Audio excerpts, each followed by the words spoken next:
नमस्कार, स्वागत आपका के हरियाणा पे। मैं हूं आपके साथ रमेश जाखड़ और इस वक्त मैं मौजूद हूं महिला थाना में। महिला थाना के बिल्कुल ठीक सामने जो है वो मैं खड़ा हुआ हूं और यहाँ पे जो है वो आने का कारण अगर बताना चाहूँ तो जो है वो यहाँ पे एक गरीब महिला कह सकते हैं, जो कि सोनी धर्मशाला में जो है वो साफ सफाई का काम किया करती थी। उस महिला ने जो है वो यहाँ पे जो है वो सोनी धर्मशाला के प्रबंधक बताए जा रहे हैं सुरेंद्र पुत्र साहब राम निवासी कीर्ति नगर। अब प्रबंधक हैं या नहीं है इस बात का तो अभी तक पता नहीं चल पाया है, लेकिन सुरेंद्र पुत्र साहब राम कीर्ति नगर सोनी धर्मशाला से सोनी समाज से संबंध रखने वाले हैं। उनके ऊपर जो है वो एक एफआईआर करवाई है कि वो लगातार जो है वो जनवरी महीने से जनवरी 2024 से लेकर के अब तक जो है वो उस महिला के साथ जो है वो अभद्र व्यवहार कर रहा था, रेप कर रहा था। तो इस मामले में जब हमने जो है वो सुरेंद्र से बातचीत करने का प्रयास किया तो उन्होंने फ़ोन नहीं उठाया। महिला से बातचीत हुई तो महिला ने जो है वो ये ज़रूर कहा है कि वो महिला थाना के अंदर है, आप आ जाइएगा, लेकिन जब यहाँ पे पहुँचे तो महिला से जो है वो मिलने नहीं दिया गया। पुलिस के जो कर्मचारी हैं, महिला पुलिस हैं या एसएचओ साहिबा हैं, वो महिला के आसपास जो है वो घूमती हुई दिखाई दी थी। तो ऐसे में महिला से बातचीत जो है वो नहीं हो पाई है। हालांकि एक चर्चा ये भी चल रही है कि समझौते का प्रयास जो है वो लगातार चल रहा है कि महिला को कैसे न कैसे करके मनाया जाए, लेकिन अब वो तो आने वाला वक्त बताएगा कि क्या कुछ होता है क्या नहीं होता। इस मामले में अगर बात करें तो सुरेंद्र पुत्र साहब राम जो कि निवासी कीर्ति नगर है, उस पर जो है वो 31 मार्च को धारा 376, धारा 506 और धारा 354A के तहत जो है वो मामला जो है वो दर्ज किया गया है। ये जानकारी एसएचओ मैडम ने जो है वो दी है। तो उनसे पूछा गया कि आप जो है वो ऑन कैमरा ये बात बता दीजिएगा कि क्या कार्रवाई हुई है, तो एसएचओ मैडम ने जो है वो कैमरा के सामने आने से साफ तौर पर मना कर दिया।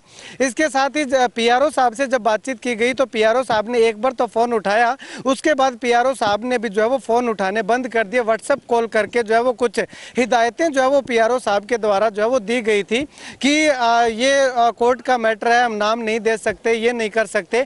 तो उनको एक ही जवाब दिया गया कि आप नाम मत बताइएगा, महिला का क्या नाम है, नाम हम भी नहीं दे रहे, लेकिन कार्रवाई क्या हो रही है, एप्लीकेशन जो शिकायत जो है वो क्या आई है वो बता दीजिएगा। लेकिन ये बताने में भी जो है वो पीआरओ साहब और पुलिस डिपार्टमेंट जो है वो असक्षम दिखाई दिए। अब इस केस में अगर बात करें तो एक चीज़ सामने और भी आ रही है कि जो सोनी धर्मशाला के अंदर जो सीसीटीवी कैमरे लगे हुए थे उसमें अभी तक जो वो फुटेज तो हमारे तक नहीं पहुंच पाई है, लेकिन पता ये चला है कि उसमें जो वो आरोपित जिसके ऊपर आरोप लगाए वो उस महिला के साथ कुछ अभद्रता करता हुआ जो है वो दिखाई दे रहा है। ये सीसीटीवी भी जो है वो पुलिस के पास बताई जा रही है। जब मैडम से पूछा गया कि क्या ऐसी कोई सीसीटीवी फुटेज भी आपके पास है, तो मैडम ने साफ तौर पे यही कहा है कि अभी तक कोई सीसीटीवी फुटेज जो वो नहीं देखी गई है। कल को ही अभी थोड़ा ही समय हुआ है एफआईआर दर्ज हुए, जांच का विषय है, जांच में जो है वो आगे आगे जो भी तथ्य आएंगे उसके अनुसार जो है वो कार्रवाई की जाएगी।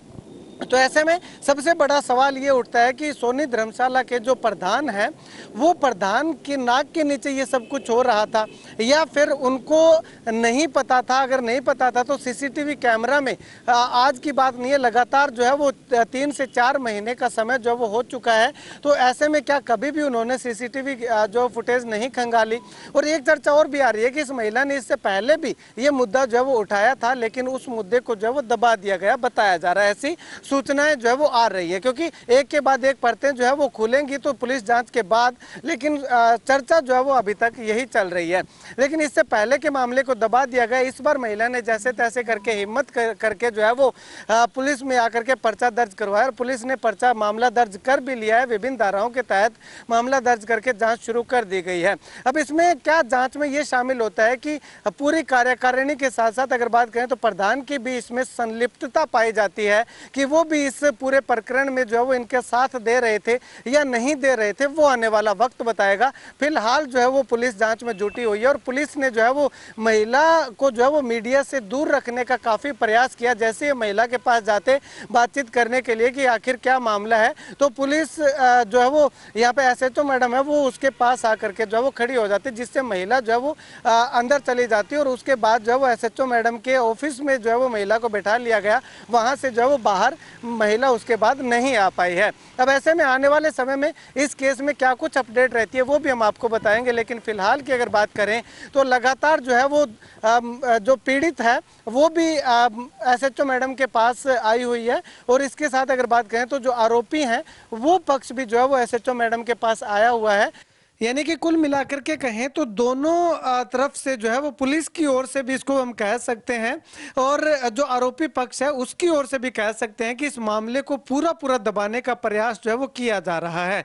अब ऐसे में पुलिस से जब बातचीत की तो पुलिस ने जो है वो ऑन कैमरा कोई भी स्टेटमेंट देने से मना कर दिया, और लगातार जो है वो उस महिला की निगरानी करते हुए जो है वो पुलिस हमें दिखाई दी है। उसके बाद दूसरे पक्ष की बात करें, जो आरोपी पक्ष है वो भी जो है वो पूरे अपने दल बल के साथ जो है वो वहां पे पहुंचा हुआ है। काफी सारे लोग जो है वो आए हुए हैं। क्या इस महिला पे दबाव बना करके या किसी और तरह का कोई प्रलोभन दे करके इस मामले को दबा पाने में कामयाबी हासिल करते हैं या नहीं करते, ये आने वाला वक्त बताएगा। लेकिन फिलहाल अटकलें और कोशिशें जो है वो पूरी लगातार जो है वो तेज दिखाई दे रही है कि इस मामले को कैसे न कैसे करके दबा दिया जाए। अगर इस मामले को दबा दिया जाता है तो क्या आने वाले समय में इसी महिला के साथ अगर कहीं और कोई घटना होगी तो क्या ये महिला जो है वो पुलिस में आकर के जो इस तरह की कार्रवाई करने की हिम्मत जुटा पाएगी या नहीं जुटा पाएगी, वो आने वाला वक्त बताएगा। और वहीं इस मामले में जब हमने सोनी धर्मशाला के प्रधान से बातचीत करने का प्रयास किया तो उन्होंने भी जो है वो एक बार यही कहा, बात एक बार हुई थी, उनसे पूछा गया कि क्या मामला है, तो उनका कहना था कि वो महिला सेल में आए हुए हैं, आपको बाद में जो है वो कॉल करते हैं। अब तक जो है वो उनका कोई कॉल नहीं आया। एक बार उनको फिर से कॉल किया गया तो उन्होंने जो है वो फोन रिसीव नहीं किया, तो उनसे भी बातचीत जो है वो नहीं हो पाई है। इन फ्यूचर क्या कुछ होता है वो भी हम उनसे जानेंगे, डिस्कस करेंगे कि आखिर इस मामला जो है वो क्या रहा इस मामले का, और क्या पूरा घटनाक्रम जो है वो था, क्या उनकी संलिप्तता जो उठाई जा रही है उस पे जो है वो क्या कुछ कहना चाहते हैं। अब ऐसे में आने वाले समय में क्या कुछ अपडेट रहती है, क्या समाधान हो जाता है, समझौता हो जाता है, या फिर वो एफआईआर जो है वो बरकरार रहती है, ये आने वाले समय पर निर्भर करता है। आप इस वीडियो को लेकर के क्या कुछ कहना चाहेंगे, कमेंट सेक्शन में कमेंट करके जरूर बताइएगा।